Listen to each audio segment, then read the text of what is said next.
So hello WBJEE 2025 aspirants, তোমাদের জন্য একটা ইম্পর্টেন্ট আপডেট বা টিপস বলতে পারো, যেটা কিনা কাউন্সিলিং এ তোমাদের অনেকখানি হেল্প করবে। তো ভালোভাবে যেটা বলছি শোনো। দেখো, WBJEE কাউন্সিলিং এর আগেই না অনেক স্টুডেন্টস ভয় খেয়ে পর কোনো না কোনো কলেজে ডিরেক্ট অ্যাডমিশন নিয়ে নেয়, সেটা IM হোক, টেকনো ইন্ডিয়া ইউনিভার্সিটি হোক, নারুলা হোক, টেকনোম্যান সল্ট হোক, মানে যে কোনো কলেজেই হোক তারা অ্যাডমিশন নেয়, বা অনেকে আউট অফ ওয়েস্ট বেঙ্গল যে কলেজেসগুলো আছে সেখানেও হয়তো অ্যাডমিশন নিয়ে নেয়। ঠিক আছে, এবার তার মানে এটা নয় যে তারা WBJEE কাউন্সিলিং এ পার্টিসিপেট করবে না, কারণ ডিরেক্ট অ্যাডমিশন যেটা হয় সেটা রিগার্ডলেস অফ র্যাঙ্ক হয়। ঠিক আছে, এটা জেনে রাখো। তো তাহলে তারা কিন্তু WBJEE কাউন্সিলিং এ পার্টিসিপেট করছে, তাহলে কম্পিটিশন কিন্তু অ্যাজ ইট ইজ থাকছে, কিন্তু সেই ডিফারেন্সটা তুমি কখন বুঝতে পারবে?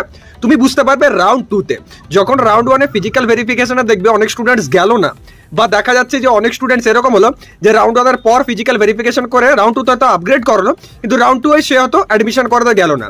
তো তখন কাট অফটা কিন্তু ডিফার করে। তো এখানে একটাই আমি তোমাদের ইম্পর্টেন্ট আর কি আপডেট দিতে চাই, সেটা হচ্ছে যে তোমরা কিন্তু কেউই WBJEE ফার্স্ট কাউন্সিলিং এর পর ডিরেক্ট অ্যাডমিশন নিতে চলে যেও না।